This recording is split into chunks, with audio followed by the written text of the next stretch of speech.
नमस्कार मंडळी, रामकृष्ण हरी. इकडे आईकडे आलेले, आईने बोलवलं होतं आणि आता म्हटलं चल आपण इथे भाजी काढूया. इथे छान आहे बघा, मस्त हिरवं आहे. हे बघा काकल्याची पण अशी कवळी आहे ह्या टायमाला, छान आलेत पण. हे बघा असे छोटे छोटे ते काढायला लागेल आता सगळे. बघा इथे भरपूर आले अशी भाजी.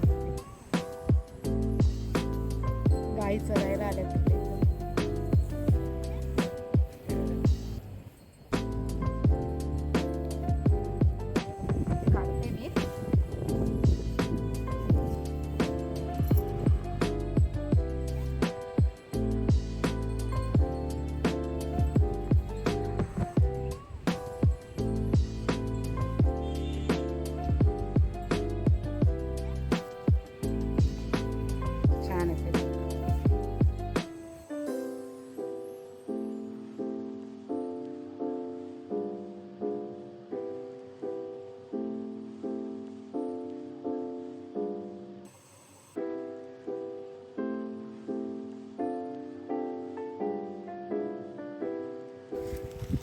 एक कोरडूची भाजी आहे बघा, अशी काढतोय आता. हे बघा हे पूर्ण असं आहे ना, इकडे भरपूर आहेत भाज्या. साफ केलेली आहे तर पाण्यामध्ये स्वच्छ केली आहे. असे धुवायची आणि आता हिला कापायची. मिठाच्या पाण्यात धुवून आपण अशी चिरून घेतलेली आहे कोरडूची भाजी. आता आपण हिला फोडणी घेऊया. लसूण मी फक्त अशी चेचून घेतलेली आहे, अशी खलबत्त्याच्या याने चेचून घ्यायची थोडी थोडी अशी. आणि कशी चव चांगली येते जरा भाजीला. आणि अशी मिरची घेतली मोठी मोठी अशी तोडून.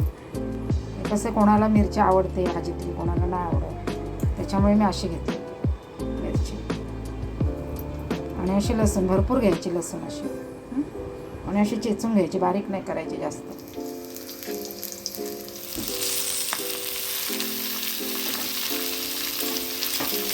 अशी ना असे दाबून ठेवायचं, कारण ना आपल्या लसणीचं वास आहे ना ते असं भाजीला आतमध्ये राहायला पाहिजे. म्हणून अशी दाबायचं अशी आपल्या आत, म्हणजे लसूणचं वास असं राहतं.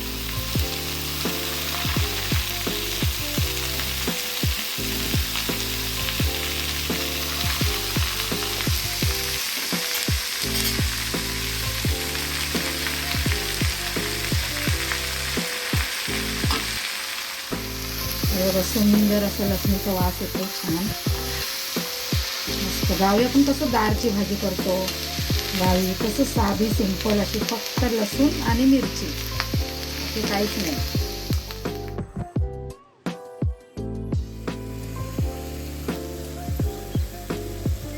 आता आपण हे थोडंसं मीठ टाकू.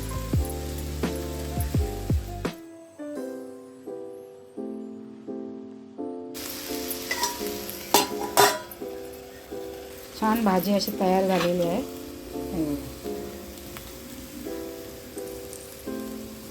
छान झाली भाजी तयार.